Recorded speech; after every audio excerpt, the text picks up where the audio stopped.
40 years after the terrifying events in Helena, Montana, the town had changed. New houses were built, new families arrived, and only a few of the old residents still remembered what happened in 1983.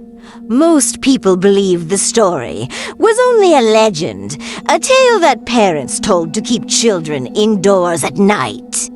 But on the morning of October 14th, 2023, the sky over the valley turned an unusual shade of red, the same color described in old newspaper clippings. Emily, now an older woman with silver hair, was the only survivor from the church that night.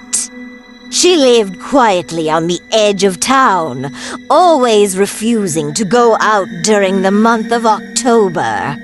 When she saw the strange red light in the sky, her hands began to shake. She knew exactly what it meant. The creature had returned, just as it promised. At sunset, a ranch worker named Michael went out to secure the animals before the night came. The air felt strangely still. He noticed that the horses were restless, pulling their ropes and breathing heavily, as if something invisible walked near them.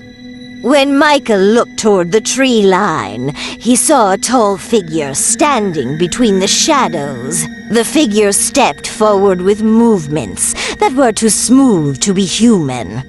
Its skin was pale like moonlight, and its eyes glowed with a deep hunger.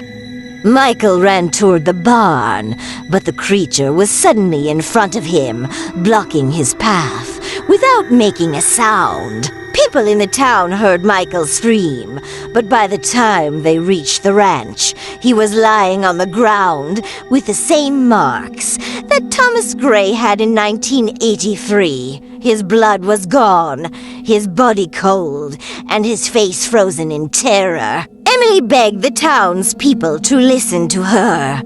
She told them the creature feeds every 40 years, choosing the night when the sky turns red.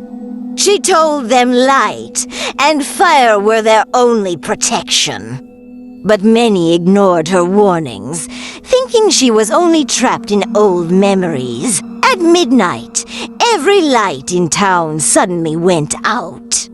Houses fell into darkness. Phones and radios stopped working. The silence was so deep that people could hear their own heartbeat.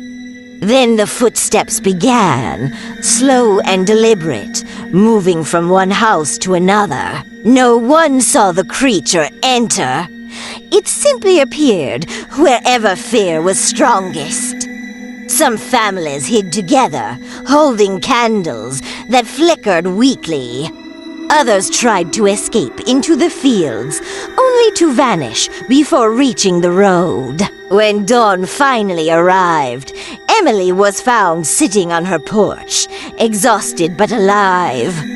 Around her burned a circle of candles that never went out. She whispered that the creature spared her because she remembered him, and because fear keeps the story alive. To this day, people say that as long as the tale is remembered, the creature will sleep. But if the town ever forgets again, he will rise with the next red sky.